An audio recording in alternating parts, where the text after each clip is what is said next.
hitting the road. President Trump kicks off a 4-state swing tonight with a rally in Council Bluffs, Iowa. Later this week, he heads to Kentucky, Ohio, and Pennsylvania. It is a crucial day ahead of the midterm elections. Election Day is exactly 4 weeks away from today. And today marks the voter registration deadline in 19 states. Joining us right now to talk more about all of that, Republican pollster, Washington Examiner columnist, Kristen Soltis Anderson. Kristen, good to see you this morning. Thanks so much for joining us. Thanks for having me. Your thoughts on where we are 1 month away from the midterm elections as the president ramps up on his campaigning? So where things stand depends on which chamber of Congress you care about most. So in the House of Representatives, Democrats are favored, in part because you have 24 Republicans in districts that Hillary Clinton won. And that's about how many seats Democrats need to pick up in order to take control of that chamber. So the House favors Democrats. The Senate, however, favors Republicans. There are so many Democrats in red states who, for instance, now have to defend a vote against Brett Kavanaugh, someone like Heidi Heitkamp in North Dakota. These are races that are going to be challenging for Democrats. The Senate is a much better place for Republicans politically right now. Yeah, but, you know, even though, Matt, the House so far is favoring Democrats, the gap has narrowed. Definitely. And it has improved to the Republicans post-Kavanaugh. And this matters a lot because if you're not going to see the Democrats take control of the House by a lot of seats, Nancy Pelosi may very well not be Speaker. Yeah, Kristen knows this because she reads all polls and is a great pollster herself. But if you look at all the polls we're talking about this morning, they don't take into a full account the Kavanaugh effect. All these polls are moving in the Republicans' direction. Even with women, you're seeing a great narrowing of the gap between Republicans and Democrats. So this election, the intensity is on the Republican side, and they seem to be closing the gap. The question is, can they close the gap quick enough? What do you think, Kristen?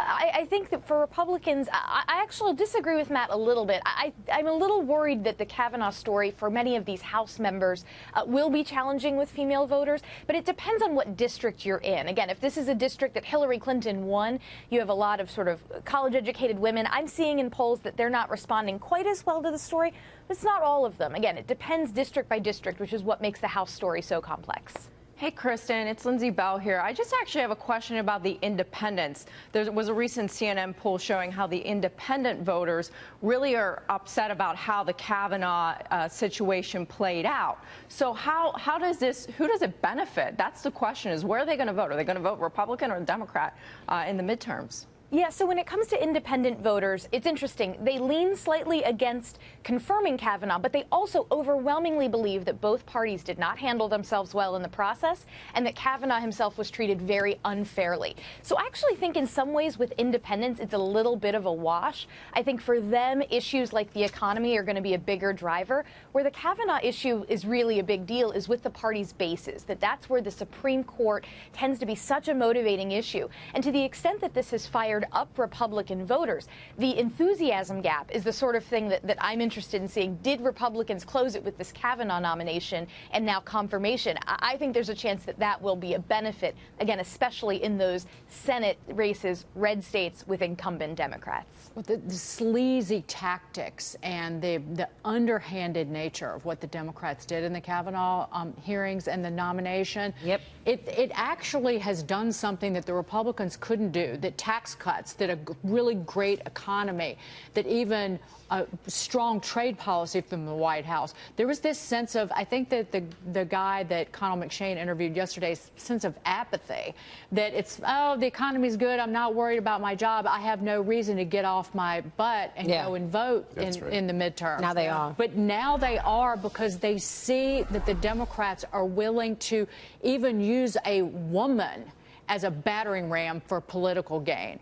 And they will stop at nothing to basically force this distorted ideology on all Americans. And it really has angered so many people. This is an instance where anger could get people to the polls. You guys, the Republicans, have to figure out a way, though, to keep pushing this. Now that Brett Kavanaugh has been seated on the highest court in the land, there's the danger between now and the early November elections that they kind of sit back and don't feel as strongly. Which is why I think the president needs to declassify the FBI documents so that the American people can see what went on there back in 2016, how they came up with this whole narrative about Trump colluding. Well, the Democrats have fallen back on that New York Times story last week about the tax shelters and the tax issues that the Trump family used literally decades ago. They actually republished it this weekend. Because it didn't get any play last week. That's right. They put it out again. I was laughing over the weekend because the narrative on the other TV networks shifted so dramatically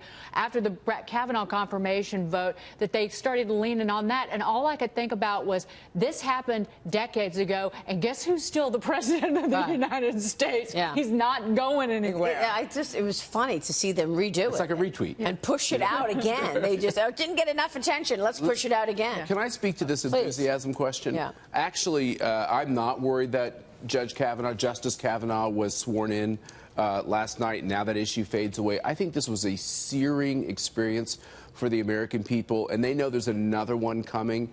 And I think once you get woken up as a voter, you stay woken up and you realize what's at stake. Remember, only about 25% of Americans vote in these off-year elections. My guess is there's a lot of people who you said are going to get off the couch and they're going to get engaged. They never want to see something like that again. The other thing is, look at that rabble of left-wing agitators and rioters. Does that look like a party you want to put in charge of Congress? I don't think so. Well, again, all men need to shut up. Yeah. That's what Sit down and shut up. These are senators.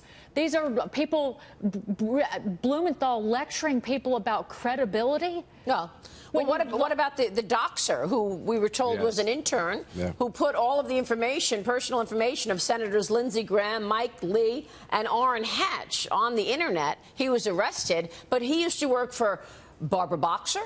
He used to work for Sheila Jackson. Did he just come up with it himself to put this stuff out there? Or did somebody tell him, here's Orrin Hatch's personal information, go put it on the Internet?